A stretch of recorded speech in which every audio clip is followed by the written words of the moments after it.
उत्तराखंड की राजनीति में एक बार फिर हलचल नहीं बल्कि खुला सियासी संग्राम छिड़ चुका है। पूर्व कैबिनेट मंत्री हरक सिंह रावत ने भारतीय जनता पार्टी पर ऐसा हमला बोला है जिसने सत्ता के गलियारों में खामोशी को भी सवालों में बदल दिया है। हरक सिंह रावत का बयान सीधा, सटीक और सियासी तौर पर बेहद तीखा है। जो पार्टी कभी कांग्रेस को गुटबाजी के नाम पर घेरती थी, आज उसी के अंदर गुटबाजी के ढोल बज रहे हैं।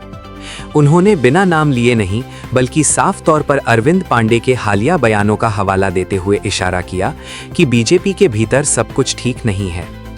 रावत के मुताबिक अब पार्टी के अंदर आरोप प्रत्यारोप इस हद तक पहुंच चुके हैं कि सच्चाई छुपाना मुश्किल हो गया है। ये सिर्फ एक बयान नहीं बल्कि सत्ता के भीतर उठते उस तूफान की आहक है जो कभी भी बड़ा सियासी रूप ले सकता है। अब सबसे बड़ा सवाल यही, क्या भारतीय जनता पार्टी वाकई अंदरूनी कलह से जूझ रही है या फिर ये सिर्फ चुनावी रणनीति का हिस्सा है? उत्तराखंड की सियासत में ये बयान नई बहस, नए समीकरण और संभावित बदलावों का संकेत दे रहा है।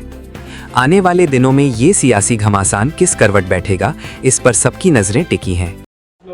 अब मैं वही कहना चाह रहा हूँ जो आज आप देख रहे हो कि भाजपा हम पे आरोप लगा रही है कि इनके यहाँ तो आपस में गुटबाजी है, ये है। भाजपा के जो हालात हैं, भाजपा की जो हालत है, सीधा सीधा जिस तरह अरविंद पांडे जी ने टारगेट बिना नाम लिए हुए, ये जब बहुत ज़्यादा तारीफ कोई करता, देखिए दो चीज़ें होती है, अति तारीफ वो क्या नाम दिया है मुख्यमंत्री को, कुछ शब्दों से है, धाकर और धुरंधर, ये समझ लो।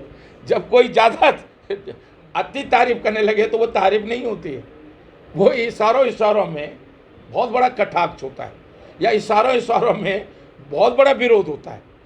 एक तरह से भिगो के मारना, जैसे लोग हमारे हिंदुस्तानी में कोटेशन है, भिगो के मारना, भिगो के मारना, कर्रा नहीं मारना, भिगो के मारना। ये भिगो के मारना सबसे ज़्यादा खतरनाक मार होती है। और ये इस भाजपा की गुटबाजी साबित हो रही है कि भाजपा किस तरह गुटबाजी के शिकार हो गई है, किस तरह आज भाजपा की हालत ख़राब है।